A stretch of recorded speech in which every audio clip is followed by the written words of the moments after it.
Brands on Brands. Hey, what's up? This week we are talking about solo shows versus interview shows. What's the advantage? What's the difference? Let's jump into it. In a world where content is king and your reputation is your brand, how do you build a brand that matters? Welcome to Brands on Brands, a home for those that think different and push their boundaries. This is where branding that matters lives. Now, here is your host, Brandon Birkmeyer. Hey, what's up? Welcome to Brands on Brands. I'm Brandon Birkmeyer, your personal branding coach. And today we are going to talk about solo content, that talking head style content, where it's just you and the microphone, you and the camera, versus interviews, what the advantages are, and ways to think about creating that type of content. Now, before I jump into that, I wanted to mention, if you guys haven't heard, I've created a personal branding scorecard that is a simple 10-question quiz. And at the end, you get your score and it tells you, here's the couple of things where you should start putting a little extra work in. And it also invites you to a call with me to talk about that scorecard, where I can give you some advice to get you started. I'd love to work with some of you and answer those questions on a free 15-minute call, but take the scorecard first. It's super valuable and it's free. And you can get that at brandsonbrands.com/scorecard. Now, with that said, wanted to talk a little bit about solo content versus interview content. The past few episodes for me have been solo shows. And what I love about solo shows is how quickly I can create them and how naturally they come out. Now, I know for some people, solo content, just talking from the top of your head or talking about one topic, through to from beginning to end, is going to be difficult or seem challenging. And the reason is because you don't have someone else to bounce ideas off of. You're just free flowing your thoughts, right? And there's different ways to do that. I've done it where I've mapped out what the topic is and the subtopics, and I've explained it, and I have a beginning and end and a middle point. And I know what that is. I know where I'm going to start, and I flow through, and then I hit record, stop recording at the end. There's other times where I had some like behind the scenes where I tell a story, I let you know what's going on in my life and the little lesson that comes from that, and I end there. Or I just tell you what I'm working on. Like, hey, I was at this place, I was on this trip, I met these people, and I thought of this, and I thought you guys might want to know that. The different styles are because sometimes I want to show up as the teacher, the coach, and give you the lessons. Other times I want to give you some behind the scenes of what I'm going through so that we feel connected, right? I'm nurturing the relationship. That's the best part about solo content is I get to share with you directly all the thoughts, all the teachings, and in that we're building a relationship. You might learn something along the way and you get to know me better. In interviews, I don't get to do that. In interviews, my job is to highlight the guest. You're still learning, but you're not developing a relationship with me specifically, right? It's the guest that you're developing a relationship with. So this is an opportunity to focus the teaching on certain areas that I think are important for people who are trying to learn personal branding and to build that relationship between us along the way. So I love solo content because of that. And I love solo content because it's fast. It's actually much faster for me to sit down, crank out 2, 3, 4, 5 episodes back to back in one day on topics that I think are relevant right now and that are timely. And I can even reference things in the news and things like that if I thought that was useful. So that is some of the most valuable things about solo content is how quickly you can put it out there, how much you can change it, how dynamic it can be, and then how it develops a relationship with the audience. There's a point where I would say, you know what? I want to review tools this week. And I would go through and I'd look at the tools that I love, the top 10 tools I was looking at the past 6 months. And I just do one episode at a time of each tool. And that's 10 episodes right there.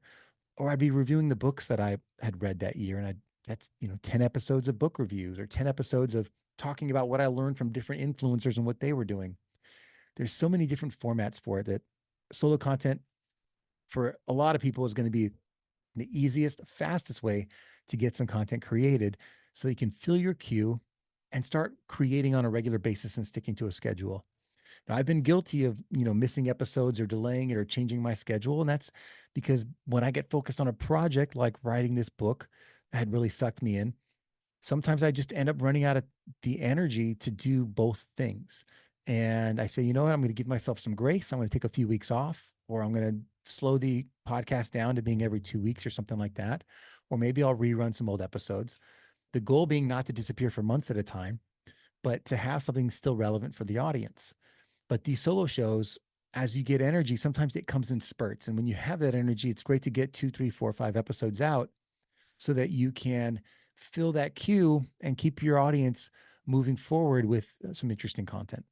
Now, interviews, don't be fooled. Interviews are lots of fun and a great piece of content. I love to go back and forth if I can, but sometimes you have to start to save up interviews and so that you can have a bunch of them together. So for me, right now, I have at least 5 interviews on deck that are already recorded that I'm excited about. One of them coming up is with Chris Do from the Future podcast. He's one of these great creators and speakers out there that I loved following and was very excited to get on the show. And I look forward to sharing that with you guys, looking forward to sharing his knowledge in the space, how he came up and what he values with you. And that's exciting because in that conversation, I'm learning something, you're learning something, and then there's new ideas shared through that conversation, through the things I'm asking, the things he's sharing. I'm sure some of it he's shared before, some of it he may not have shared before, and this might be the first time. Also, the interview gets me a chance to build a relationship with that influencer, right? It's a foot in the door to the start of a relationship where I'm bringing value to them by sharing them with my audience, and they're bringing value to me by providing valuable information to you. So I love the relationship aspect and the networking that goes with bringing guests on, and also the social proof, right? Bringing enough high value people to the podcast builds my brand. It builds the association that Brandon knows these people, interviews these people, has a certain quality that he brings to his content. It's not just him ranting every episode, right? Like I am today. So lots of value in interviews, but they're, cautionary tale that for a lot of you who are looking to build your personal brand, only interview show isn't great as positioning you as an expert. It needs the balance of the solo show so that you can express yourself to your audience as well. Having those guests does go a long way in bringing some of that association and credibility to your brand as well. So I love both. Highly advise you doing both. A lot of you already are, but having that mindset of why am I doing this and what is the value that each of these brings is super important. And it might change the type of guests you chase and the type of episodes you create for solo content, right? If I know that the point of the guest is to bring value to my audience, also to bring some influence and some social proof to my show, then I'm looking for different guests. I'm not just looking for people I already know. I'm shooting up, right? I'm looking for people who are harder to get to. And as my show grows, I'm looking for harder and harder people to get to because that momentum is only going to continue to pull me forward. So that's the advice I have for you guys. That's the balance of the two. For solo shows, I like to try lots of different formats to give you guys some variety. And for interviews, I try to stick to a good flow, but I continue to try to raise the bar in terms of the level of guests' influence and expertise that I bring to the show. And I vary their expertise, right? I bring in, I'm like, this person talks about one point of view on speaking versus social media versus creating websites, right? I'm giving you lots of different points of view from experts in their field, right? I can't be an expert at everything. So bringing diversified opinions on different topics is the other point of the guest. So hopefully that balances out the show a little bit. And on your journey of personal branding and growth, that adds value along the way and it keeps you tuning in because you never know what valuable thing you're going to get this week. It also gives you a chance to choose, right? You might say, you know what, maybe this wasn't the episode for me, but if I look 3 episodes back, maybe I'd find something that was highly useful that I needed right now. So that's our message for today. Again, check out that personal branding quiz and scorecard. It's 10 questions, won't take you long at all. And I'd love to have a chat with you. So go to brandsonbrands.com/scorecard. Check it out, and we will catch you guys next time. You've just taken your marketing knowledge to another level with this episode of Brands on Brands. But we have plenty more ways to help you build a brand that matters. Head over to brandsonbrands.com for resources, as well as access to our blogs, videos, and exclusive coaching sessions with your host. Be sure to visit brandsonbrands.com